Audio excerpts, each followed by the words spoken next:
Bismillahirrahmanirrahim.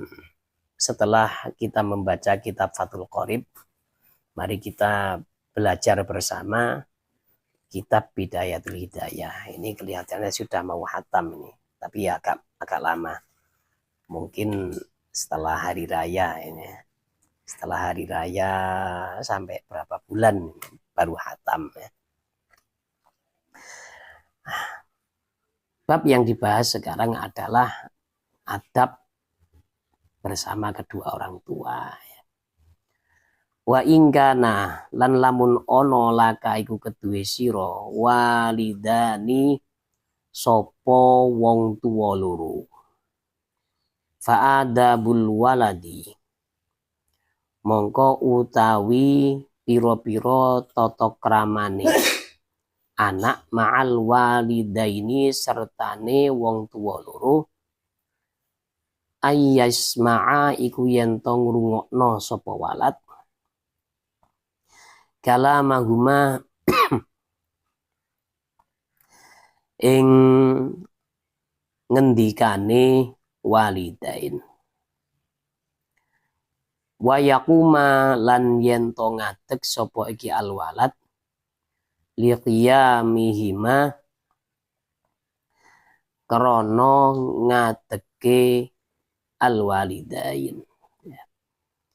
Kalau kau punya kedua orang tua, maka adab seorang anak bersama kedua orang tua, seorang anak ini harus mendengarkan perkataan mereka.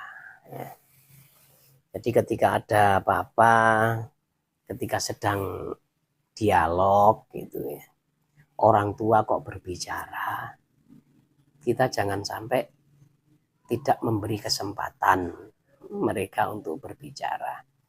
Jangan sampai nyerocos sendiri. Ya. Ini berlaku untuk orang tua juga mertua. Mertua itu ya harus dihormati sama seperti orang tua. Ya. Nah, biasanya menantu perempuan ini yang nggak sanggup ini. Makanya salah satu dari kiai itu ada yang pesan sama santrinya, kowe meloo morotuamu le, jong kowe meloo morotuamu jong. Loh kenapa yang laki-laki kok disuruh ikut mertua? Karena apa? Kalau laki-laki ikut mertua biasanya ndablek, biasanya tahan. Tapi kalau perempuan yang ikut mertua ini sering baper. Sering baper ya. Kadang ya salah sedikit ya. Mertua bilang seperti ini dikira bagaimana, akhirnya nangis. Nah, itu sering kayak gitu. Ya. Jadi ketika orang tua itu bicara, dengarkan sampai habis, jangan sampai disela, jangan sampai ngomong sendiri. Itu perbuatan, itu akhlak yang tidak baik ya, kalau sampai perkataan kedua orang tua tidak didengarkan.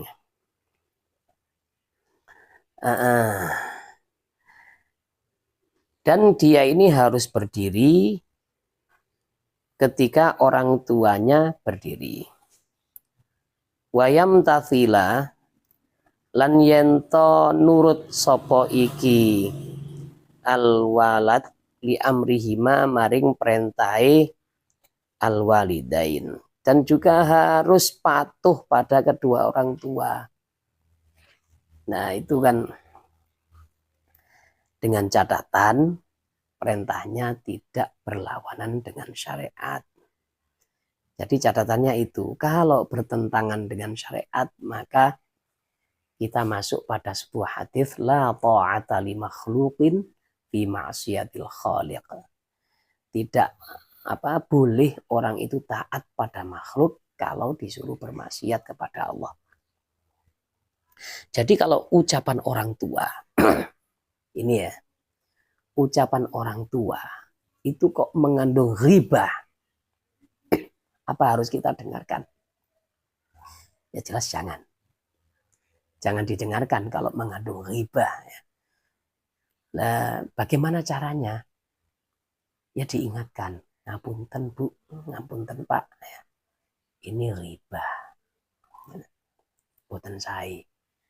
Langkung sae, boten usah cerita. Maaf Pak, ya, dalam bahasa Indonesia ya, ini riba. Lebih baik tidak usah berbicara itu dan tidak usah cerita aib orang lain. Soalnya ya ada orang tua yang seperti itu ya ada. Ya namanya juga manusia ya. Antara anak dengan orang tua kan sama saja. Sama saja ada peluang untuk keliru. Sama saja ada peluang untuk maksiat. Apalagi pas bulan puasa, waduh ya repot diajak ngomongin orang lain. Kadang-kadang ya sak repotan itu. Ya opo ya. Dirungokno iki maksiat, didengarkan maksiat, tidak didengarkan ini dua orang tua, repot ya. Nah, yang jelas selama tidak berlawanan atau bertentangan dengan syariat. Wala yamsyialan yento ora melaku sopo iki walad ama mahuma ing dalem ngarepe al-walidain. Jangan sampai berjalan di depannya. Ya, seperti guru. Ya, ada guru sedang lewat, ya. Jangan seliweran di depannya. Atau ada guru sedang duduk ini. Nah, terus kita itu nggak mau kita ini berjalan tidak ada tujuan untuk sungkem misalkan sama guru atau tidak ada keperluan. Lebih baik berjalan di belakangnya, jangan di depannya. Ya. Ada salah satu Kiai Lumajang ini, Kiai Harismatik. Ya. Ada santri baru tidak tahu, langsung dipanggil, kena tempeleng, puas. Ya, adabmu Joko Jong, ya, adabmu Joko, katanya Yai seperti itu. Ya, ya memang luar biasa memang kalau pendidikan pesantren salaf itu ya. Kalau ada kiai sedang jalan, tidak ada yang seliweran di depannya. Jadi ya semuanya berdiri, menunduk, membiarkan guru itu lewat. Nah, seperti itu. Ini juga berlaku pada orang tua. Apalagi orang tua itu sedang duduk, ya. Jangan dilewati di depannya. Kalau tidak ada jalan lain, ya kita lewat tapi sekira masih sopan. Ya.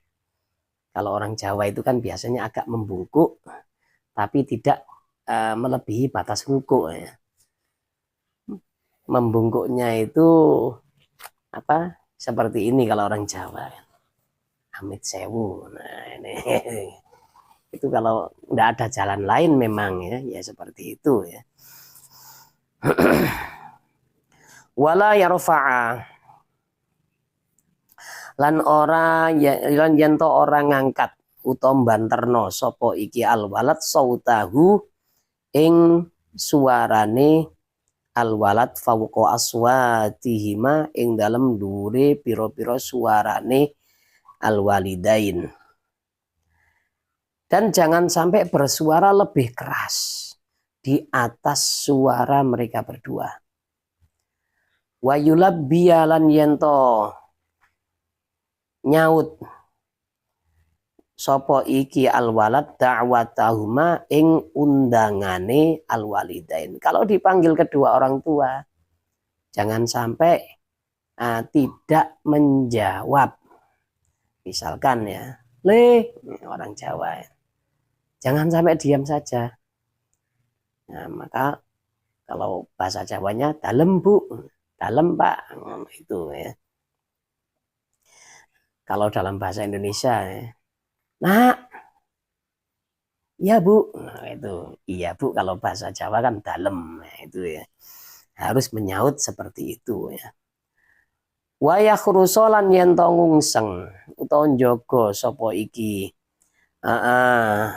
alwalat ala talabi mardhatihima ing atase nuprih pira-pira ing atase nuprih ridhone alwalidain, dan harus menjaga ya, supaya mendapatkan ridho kedua orang tua ya.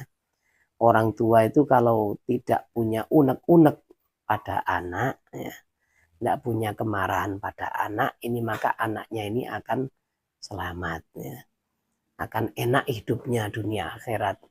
Tapi kalau orang tua itu ada perasaan jengkel, nah, apalagi sampai mendoakan yang tidak baik, maka yang rugi dua-duanya. Orang tuanya rugi, anaknya juga lebih rugi. Kenapa? Orang tua itu kan dengan anak. Anak ini kan amal jariah sebenarnya. Ladang untuk amal jariah beliau ya. Terus didoakan buruk. Seperti kasus Malin Kundang. Nah, ini anaknya jadi batu. Celaka kamu jadi batu ya. Ya rugi ya. Terus katanya dalam kitab apa? Dalam kitab Ta'limul Muta'alim, yang menyebabkan rezeki seret itu adalah mendoakan jelek kepada anak. Hati-hati ya. Ini menyebabkan rezeki seret. Di sekitar pondok kami itu ya, dulu Pak guru kami itu cerita ya. Nah, rata-rata kan mata pencaharian dari penduduk desa Karangmangu, Sarangrembang itu kan jadi nelayan. Kata guru kami almarhum Ustadz Soim ya, kenapa banyak orang Sarang itu yang kerja melaut kok mati tersambar petir? Ya karena orang tuanya katanya itu. Orang tuanya itu kalau marah sama anak, sambar bledek. Disambar petir loh. Akhirnya banyak yang mati disambar petir. Ya maklum saja orang awam. Tapi kalau yang orang tuanya santri nggak sampai bilang seperti itu ya. Nah ini akhirnya banyak yang mati tersambar petir itu di tengah lautan ya itu.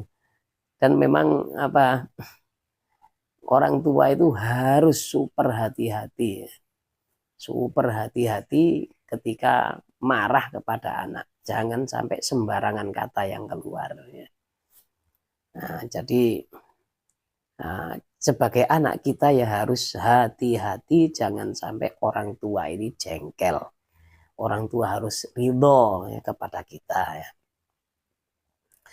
Wa yakhfadho lan yento ngendekno sapa iki alwalad lahuma maring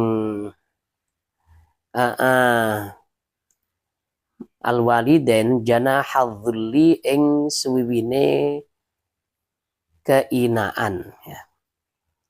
Kehinaan maksudnya dia ini harus tawadhu ya. Tawadhu kepada kedua orang tua ya. Wala yamunna lan yanto ora undat-undat sapa iki alwalad alaihima ing atase alwalidan bil birri kelawan kebagusan lahuma maring iki alwalidan wala bil qiyami lan ora kelawan jumenengi utawa ngelaksanakno li amrihima maring perintahe alwalidain. Dan jangan sampai ngundat-ngundat itu apa ya? Kamu mengungkit-ungkit ya, mengungkit-ungkit kebaikan yang sudah kita lakukan pada keduanya. Karena sebaik apapun kita kepada orang tua, itu masih tidak ada apa-apanya dibanding jasa mereka. Sebab mereka ada, kita bisa hidup. Sebab Allah tanamkan ya, kasih sayang kepada kedua orang tua untuk menyayangi kita. Ya. Kita ini bisa menjadi seperti ini. Ya, itu ya. Coba kalau orang tua itu tidak sayang kepada anaknya, ya mungkin sudah dicekik, rewel sedikit dicekik lehernya mati atau dibuang ya. Nah, kasus-kasus abortus itu ya, bayi dibuang ya. Ya itu ya memang apa, memang kasusnya kan dari perzinahan ya. Tapi kalau dari perkawinan yang syar'i, maka akan timbul kasih sayang orang tua kepada anak itu. Ya, Pak, kita tidak akan bisa membalas air susu ibu yang diberikan kepada kita. Air susu ibu menyusui ya, selama 2 tahun. Kalau kita total sudah habis berapa juta itu. Kemarin saja anak saya itu beli susu bantu ya. Selama 1 pekan itu habis 200.000. Karena kurang gizi anak kami yang nomor 6.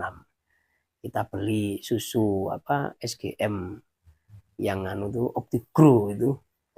Karena harganya mahal 100.000 itu habis selama 1 pekan habis 2. Wah, itu sudah berapa? Dan itu kandungannya masih lebih baik air susu ibu asli. Nah, itu repot. Jadi nggak bisa membalas. Karena air susu ibu itu sangat berpengaruh pada anak. Ya. Jadi sedemikian baiknya air susu ibu yang diberikan secara gratis, ya. Nggak ada ungkit-ungkit dari orang tua kepada kita, maka kita itu nggak boleh ungkit-ungkit urusan kebaikan yang sudah kita berikan. Nah, terus juga kepatuhan kita kepada orang tua itu jangan diungkit-ungkit. Memang harus kita patuh pada orang tua. Ya. Saya ingat dulu ya, ada anak yang salah didik itu. Orang tuanya nggak kompak. Akhirnya rusak anaknya ya. Sewaktu di pondok, saya itu dititipi 2 anak ya. 2 anak yang kecil itu pamannya, yang besar adalah keponakan. Jadi dua-duanya ini keluarga dari orang kaya. Lah bapaknya ini pingin anaknya di pondok karena apa? Ketika dia ini sudah SMP, lah itu kehidupannya ini berubah total. Biasa pulang jam 2 malam, kemudian telinganya ditindik ya, diberi anting, anak laki-laki itu. Lalu pacaran gitu. Ketika happy birthday ya, ulang tahun, pacarnya diundang, wah cium pipi di depan orang tuanya. Ya orang tuanya yang laki-laki nggak nggak suka kayak gitu. Kehidupannya seperti ini, keluyuran, malam-malam sepeda motoran gitu ya. Waduh, akhirnya orang tuanya ngotot, pokoknya harus ditaruh di pondok. Namanya sudah salah pergaulan, ya sudah liar seperti itu, ya nangis ditaruh di pondok. Lah ketika itu ya mengadu pada saya ini sudah nuruti bapak, saya ini sudah disuruh belajar ya belajar, suruh gini ya gini. Wah, terus bapak itu terlalu keras pada saya. Anak kok bisa ngomong kayak gini? Ini kelihatannya apa? Gara-gara ibunya. Ketika bapaknya menghukum anak, ibunya nggak tega melihat anaknya dihukum oleh bapaknya. Akhirnya bilang gini, yang melahirkan kan saya. Yang merasakan sakit melahirkan ini. Jangan sembarangan nempeleng. Kamu terlalu keras lah. Ini diingat oleh anaknya. Jadi membela anak di depan anak yang bersalah. Akhirnya apa? Anak ini tidak pernah merasa bersalah akhirnya. Itu gara-gara orang tua yang kurang pendidikan. Kurang pendidikan dalam masalah mendidik anak. Harusnya antara orang tua itu harus kompak. Ada teman kami lucu itu ngerokok di pinggir sungai bersama kawan-kawannya. Wah, asik ya, jedal-jedul. Ketahuan tangganya, Min, sengak loh. Wah, ya nggak takut namanya tetangga ya. tetap aja ngerokok. Ternyata tetangganya ini pulang ngasih tahu bapaknya. Bapaknya langsung bawa sandal ke sungai. Anaknya betisnya ini dipukuli pakai sandal. Bapak nangis pulang ya. Pulang mencari perlindungan ya pada ibunya ya. Lah ibunya sini nak, sini nak, sini nak, sini nak ya. Dipeluk, udah ya, dicubit itu kakinya, rasa no. Besoknya jerah. Harusnya orang tua seperti ini ya. Jangan menjadi tempat perlindungan pada anak yang bersalah. Jangan sampai menjadi tempat pelarian pada anak yang bersalah. Biar anaknya itu merasa bersalah kalau dihukum orang tua. Nggak ada yang membela seperti itu. Nah, tapi kalau kasus seperti tadi itu yang dititipkan pada saya ini, ibunya yang kurang pandai. Ketika anaknya itu ditaruh di pondok, nangis-nangis, ibunya datang dijemput bawa pulang. Ya sudahlah kalau kayak gini ya.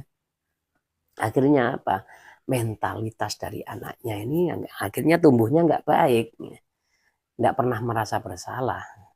Nah, nanti ya tumbuh menjadi si Kardiman ini. Seperti itu ya. Jadi kita itu tidak boleh ya mengungkit-ungkit pemberian pada orang tua ya. Meskipun kita sudah menanggung kedua orang tua di masa mereka sudah senja usia ya. Kemudian kita mengungkit-ungkit bahwa kita ini kan sudah patuh. Bu, kenapa kok seperti ini? Saya kan anak yang paling patuh loh. Tidak boleh seperti itu ya. Wala yang dzuralan yanto ora ningali sapa alwalad ilaihima maring alwalidain syazron kelawan pandangan ngamuk. Dan jangan sampai memandang kedua orang tua dengan pandangan yang jengkel ya.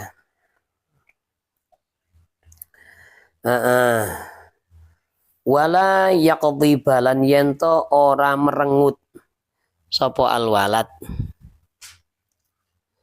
ora merengutno wajahahu ing wajah iki alwalad fi wajhihima ing dalem wajah lorone alwalidain. Jangan sampai cemberut di depan keduanya ya.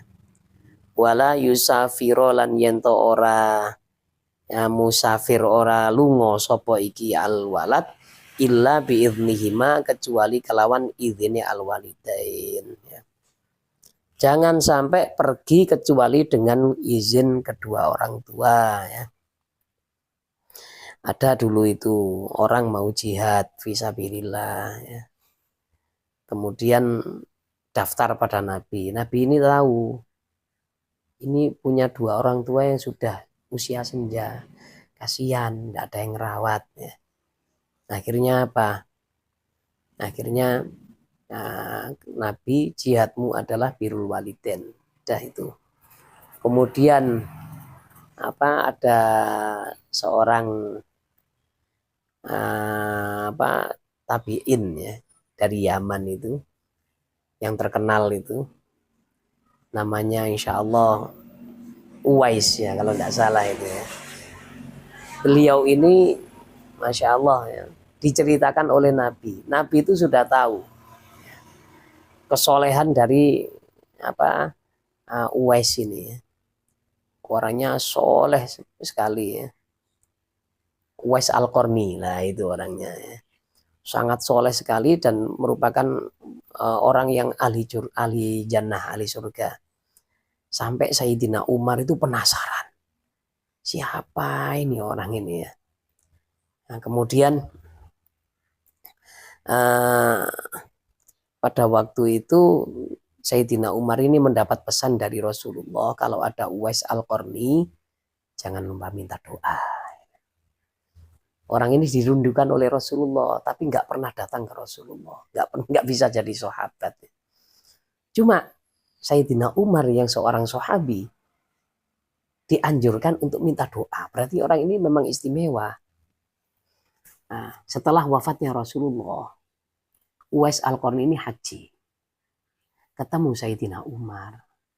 Ditanya oleh Sayyidina Umar, Uwais, kamu ini orang yang dirundukkan oleh Rasulullah.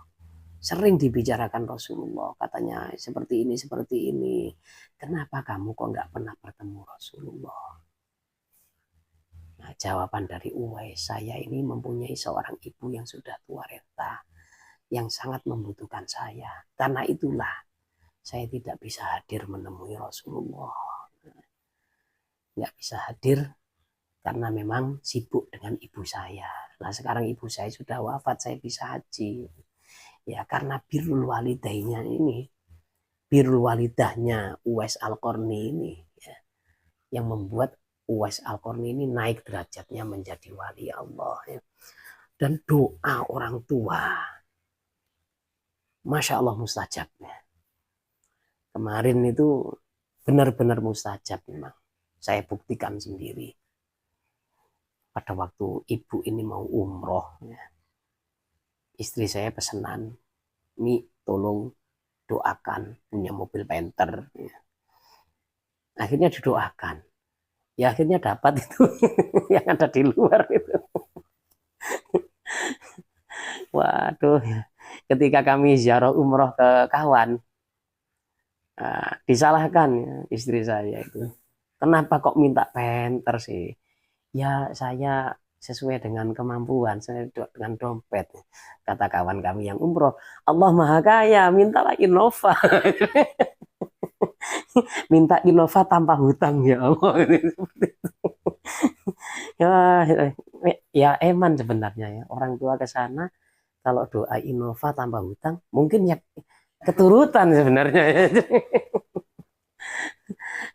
Ini padahal doa baik loh ya. Doa baik orang tua kepada anak di tanah haram, Masya Allah ya, mustajabnya bukan main. Apalagi doa buruknya. Nah, doa buruk itu lebih mustajab. Ya, doa buruk orang tua terhadap anak itu lebih mustajab daripada doa baiknya. Kalau doa baik anak kepada orang tua itu lebih mustajab daripada doa buruk anak kepada orang tua. Sampai ada salah satu tukang sihir. Tukang sihir ini punya dendam pada ibunya karena ibunya selingkuh. Dia dengan ayahnya ini ditinggal, akhirnya hidupnya salah. Ya. Hidupnya ini salah arah. Karena pelampiasan kepingin membalas, akhirnya belajar, ini anak perempuan ini. Belajar ilmu santetnya, ilmu tenung. Sampai direndam di dalam danau yang angker itu banyak jin, banyak genderuwo. Waduh, nggak takut saking dendamnya pada ibunya. Setelah menguasai ilmu sihir, berhasil membunuh gurunya. Kan sudah hebat kalau berhasil membunuh gurunya. Terus ada lagi tukang sihir yang namanya Gendeng Pamungkas itu, gurunya dibunuh semua. Gendeng Pamungkas di Indonesia itu ya. Ya dinamakan Gendeng Pamungkas itu memang gilanya itu sudah nggak ketulungan. Sampai gurunya dibunuh ya. Tapi memang seperti itu dunia sihir. Jadi kalau nggak mengeluarkan ilmu sihirnya nanti katanya itu akan madorotnya akan kembali pada dia. Lah anehnya yang sudah hebat ilmu sihirnya seperti itu, ketika nyantet ibunya nggak kena. Masya Allah. Santetnya itu nggak kena itu. Nggak bisa nyantet ibunya. Berarti setan itu masih birrul walidain juga. Kok bisa nggak kena itu sama ibunya ya. Tapi kalau doa anak ya, doa ampunan, doa kebaikan untuk orang tua, itu Masya Allah ya. Pernah ada seorang kawan kami itu sedang menunggui bapaknya pada waktu nazak ya.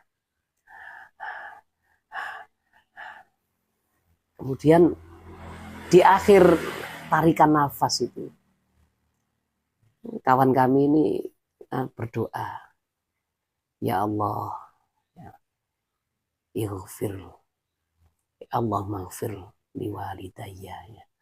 Allah maghfir liwalidayya, ya. Ya Allah ampuni bapak kami, ampuni orang tua kami. Ketika anak itu berdoa seperti itu dengan khusyuk, bapaknya langsung menoleh sambil tersenyum, kemudian wafat. Nah ini berarti kan apa? Ketika bapaknya menoleh sambil tersenyum, memang mendapat ampunan dari Allah. Ini mustajab sekali ya. Jadi hati-hati, haknya anak, haknya orang tua yang harus dipenuhi oleh anak ya. Kita harus menjaga akhlak kepada kedua orang tua, baik itu orang tua atau mertua. Subhanakallahumma bihamdika asyhadu an la ilaha illa anta astaghfiruka wa atubu ilaik. Wassalamualaikum warahmatullahi wabarakatuh.